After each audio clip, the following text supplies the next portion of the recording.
So in this video, we are going to be talking about moral reasoning. So in the study of ethics, it's important to have a firm grasp of how to reason, and the key to reasoning properly really relies on having a strong sense of what an argument's form is. So here on the left, we have a classic argument. This is typically called a modus ponens argument. It goes, if P then Q, P, therefore Q. So simple enough. You have the two premises, 1 and 2. You have the first premise, which is a hypothetical. That's an if-then statement, if P then Q. And then you have premise 2, which is an assertion. So when you add P and if P then Q together, add 1 and 2 together, you can deduce 3, therefore 3Q. 3 being the conclusion. So notably, in our first premise, one thing to take note on is the form of a conditional statement. In a conditional statement, we have an antecedent. So in this case, that's P. This is also what's known as a sufficient condition. So if something, then something else.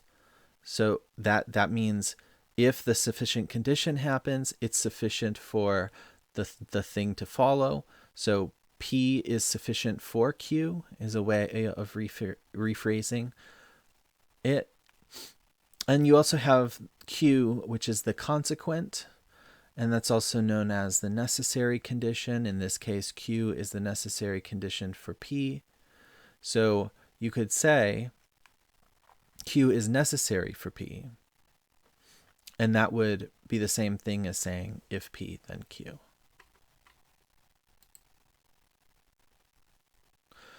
So we are looking at this if-then form, but we also could reframe the if-then form as a different form, the only if form. The only if form is exactly the same, except the fact that the words only if are substituted in between P and Q. So P only if Q, P, therefore Q. That's the same thing as saying if P then Q, P therefore Q. Those are just different ways of saying the same conditional statement. So a consideration we want to make when we're looking at arguments is a consideration of validity. And we're going to want to run a validity test when we are assessing arguments. So what is validity and what's a validity test? So basically, validity in simple terms is just trying to see if the conclusion follows from the premises. So the way to do that is first you identify all of the argument's premises. Then you imagine that all of them are true. And you do this even if you think maybe some of them are false. You imagine that they're true. What if they are true? And then you ask yourself the question, supposing that the premises are true, could the conclusion be false? So all the premises are true, the conclusion's false. If yes, if that's possible, then the argument's invalid. But if no, then the argument is valid. The conclusion follows from the premises. The conclusion cannot be false if the premises are true. That's what it means to be a valid argument. So here's an example of a valid argument and an invalid argument. We also can call an invalid argument a non sequitur. meaning it does not follow. So the valid argument goes, heroin is an illegal drug. Illegal drug use is immoral. Therefore, heroin use is immoral. So we can see if heroin is an illegal drug, if that's true, and if illegal drug use is immoral, if that's true too, maybe we don't think it's immoral, but let's just say that we do think it's immoral. So if both of those are true, can it be false that heroin use is immoral? Well, no, because we've defined heroin as to be an illegal drug, and we've defined drug use to be immoral. So we have to accept that heroin use is immoral. So what would a similarly structured but invalid argument look like? So here's one. Heroin is a drug. Selling heroin is illegal. Therefore, heroin use is immoral. So let's assume that heroin is a drug. That's true, right? Let's assume also that selling heroin is illegal. That's true. However, does it follow from those two premises that heroin use is immoral? Well, no. Heroin use might be moral. It's just illegal, right? The fact that heroin is a drug and heroin is an illegal drug, selling heroin particularly is an illegal drug, that it doesn't mean that heroin use is immoral. It just means selling heroin, a drug, is illegal. So if it doesn't even mean that selling heroin is immoral, because there could be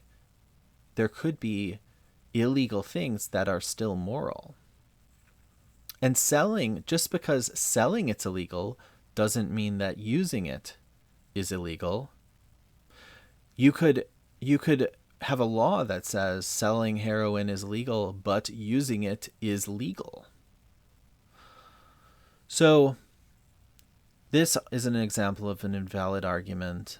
That conclusion that heroin use is immoral doesn't follow from those premises. So let's look more closely at argument forms. So we've already shown a few examples of the modus ponens form. That's the if P then Q, P therefore Q form that we've been looking at.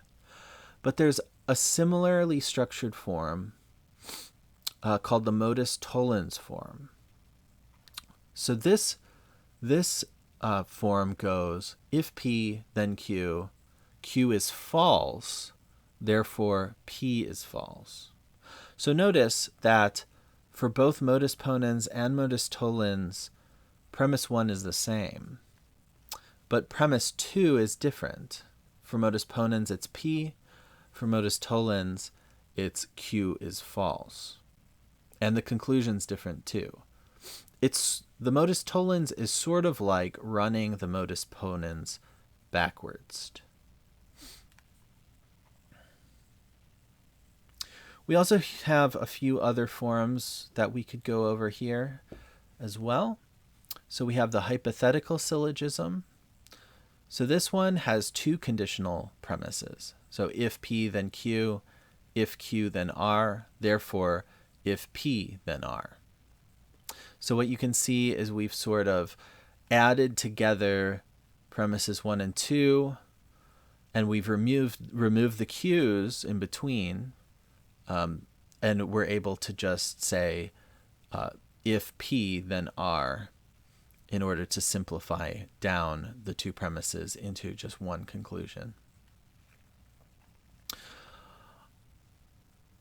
Another form of argument is the disjunctive syllogism. So in that one, we have an either-or statement instead of a conditional statement. Either-or statements are what we call disjunctives. So either P or Q, not P, therefore, or not Q, therefore P. So in this one, we see that if it's P or if it's either one or the other, P or Q, take your pick. And if it's not Q, then it would have to be P, right? Because that's the only other option. So we can see that argument form is considered valid as well. Another consideration in assessing arguments is soundness. So all that soundness is when something is valid and true. Unsound things can be valid but false. So validity and trueness are different things. A valid argument can both be true and false, or rather, could be true or false depending on what the premises are, right? So let's look at a sound argument. If humans have rights, then you have rights. Humans have rights, therefore you have rights. All right, so number one is true. Premise one is true because you're a human, I assume. If you weren't a human and are listening to this, then it wouldn't be true. But because that's unlikely, we can call it true. Us humans can call it true. So that's true. Humans have rights. So this one's also true. So even if we don't believe in something like metaphysical natural rights, we could still say, we have rights given by the Constitution of the country that we're living in. So number two is true as well. Therefore, you have rights. So that follows, right? Because this argument is of a modus ponens form, which is valid, right? So if P, then Q, P, therefore Q. All right, so let's look at the same argument, but an invalid version. Or sorry, not an invalid version, a false version that's also valid. So it's the same exact structure, but it's not true. It's just valid. If humans have rights, then pencils have rights. Humans have rights, therefore pencils have rights. So we can see the premise 2 is the same in both of these arguments. But premise 1 and the conclusion are different. Premise 1 is false.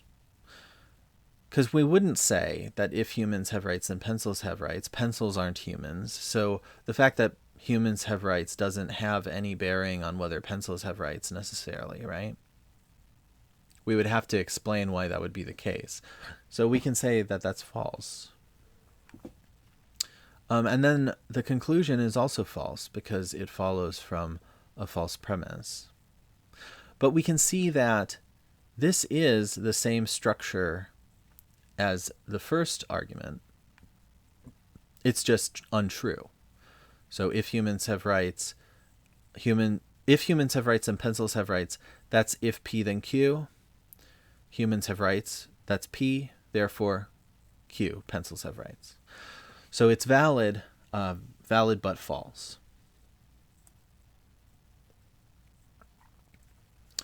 So we want to look at a few ways that these forms of arguments can be broken.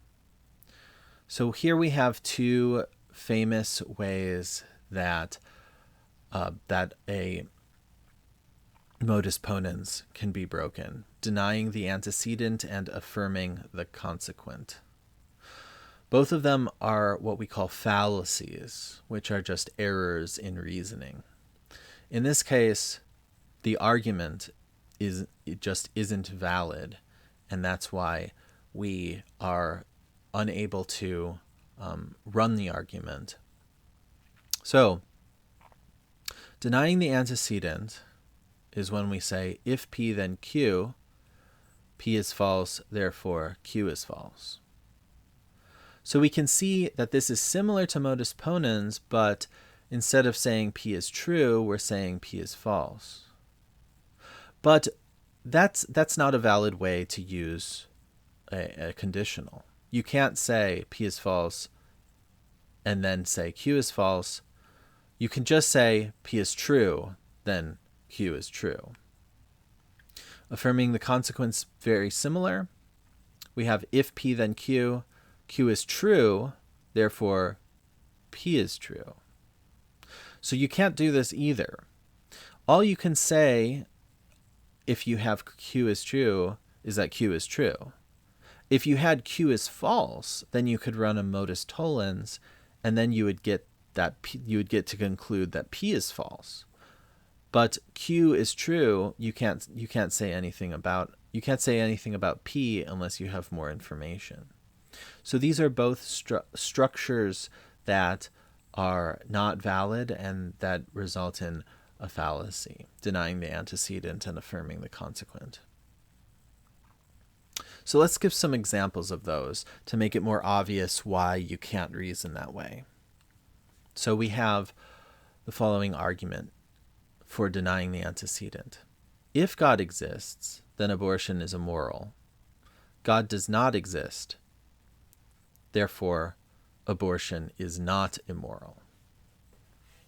So the thing about this is that we can see that in a world where God exists, that abortion might be immoral, right? We talked about divine command theory in the last lecture. Maybe God commanded that abortion is immoral.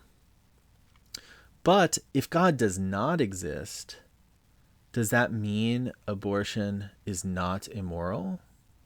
Well, no. You could imagine a world where God doesn't exist, but abortion is still immoral.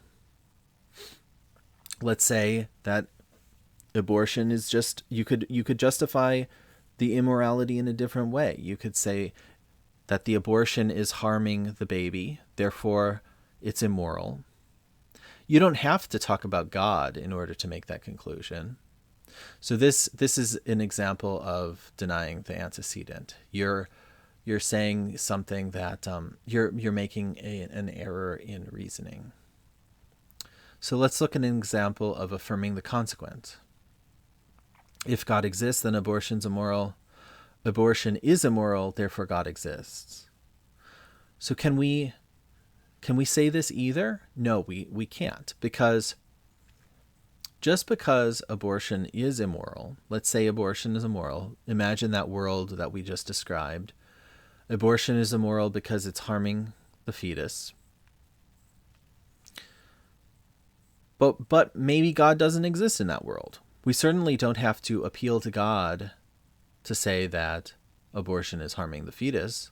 We just have to appeal to the biology to show that the fetus is being destroyed in the abortion act, and we can leave God out of it. So in that world, we might say God exists, God doesn't exist.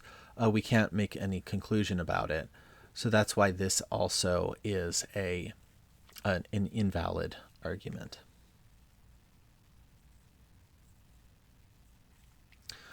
So there are a lot more invalid arguments like that, so we can go through a bunch more of them. Some are called informal fallacies because they don't have a formal structure like the two we just looked at, but they do have sort of an informal structure. So the first one is ad hominem fallacy. That's when instead of replying to somebody's argument, you reply to them as a person. So they may have made a good argument, but you think they're a bad person. And because you think that they're a bad person, you reject their argument, even though it was good. We also have appeals to irrelevant emotions. So this is when it's a good argument, but it made you feel bad. So we appeal to that feeling of badness and we reject the argument. But really it was a valid argument. Or it was a bad argument, but it made you feel good. And we accept the bad argument just because it made you feel good. Right? But your emotions are irrelevant to the structure of the argument, right? As we just showed, you can have a valid argument or an invalid argument, and that's independent. Its validity or invalidity are independent of the emotions you have towards it, right? You can also have an appeal to an authority. So this is a case where you say that something's a good argument just because it came from some place of authority. Maybe it was the president, maybe it was your parents, maybe it was a doctor. You just appeal to their authority as the right-making, the true-making feature of that argument, rather than the argument itself. Then there's a straw man fallacy. This is when you don't respond to the argument that the person made. You change their argument to make it much worse sounding, and then respond to that much worse version of their argument. So this is obviously bad because you're not even responding to the real argument. You're making up a similar but bad version, right? There's hasty generalization. So this is the problem that happens when you take a specific instance, and from that specific instance, you then make a broad, sweeping claim. So it can be like you were bitten by a dog. Therefore, all dogs bite people, which is not fair to make, right? You can't get from a single instance to a totalizing claim.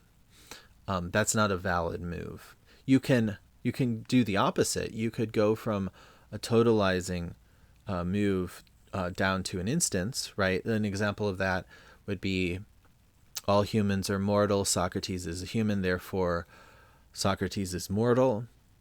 That's the opposite, where you're not going from the instance to the general. You're going from the general down to the instance. It's valid to do that, but it's not valid to go the opposite way, do a hasty generalization. Then we have appeal to ignorance. So this is an argument that you can make where you can say, just because we don't know that something's true or false, or just because we don't know something's true, then we can act like it's true. Or just because we don't know something's false, then we can act like it's false. Our ignorance of a question doesn't mean we can draw a conclusion one way or the other about that question, right? So to bring God back into it, we could talk about the divine command theory again. We could say, nobody's proved the divine command theory false, so I'm just going to assume it's true. Well, that's probably not going to be the right way to argue for the divine command theory, right? You don't want to accept a theory as true just because you haven't proved it false. And the opposite is true as well, right? Nobody's proved it true, therefore I'm going to think it's false. That's also a fallacy. And the last one here is begging the question. So all begging the question is when your conclusion is also a premise. So obviously, if you accept one of your premises as true, you can just accept it as a conclusion that's true. But that's cheating, because you've just accepted what you're trying to prove as part of as one of the pieces of evidence that you're using to prove that it's true, right? So that's not a valid way to argue either, because really you haven't proved anything. You've just asserted the thing that you're trying to prove. All right. So in the following lectures, we're going to go through a bunch of different ethical theories. Those include moral skepticism, theories of the good life, consequentialism, Kantian ethics, social contract theory, natural law theory, the ethic of prima facie duties, virtue ethics, and feminist care ethics. And each of these, like the divine command theory that we've discussed in this lecture and the previous lecture, each of these are going to give sometimes similar but slightly different answers to what we think of as the good and the right, and what we should do. They're going to give answers, and we are going to dissect in detail what we think some of the advantages and disadvantages are of each of those theories, and ultimately try to determine whether or not we think that they're good theories, whether or not we think that these theories are compatible with other theories, whether or not we think that these theories are compatible with our own lives and the way that we live our own lives in particular.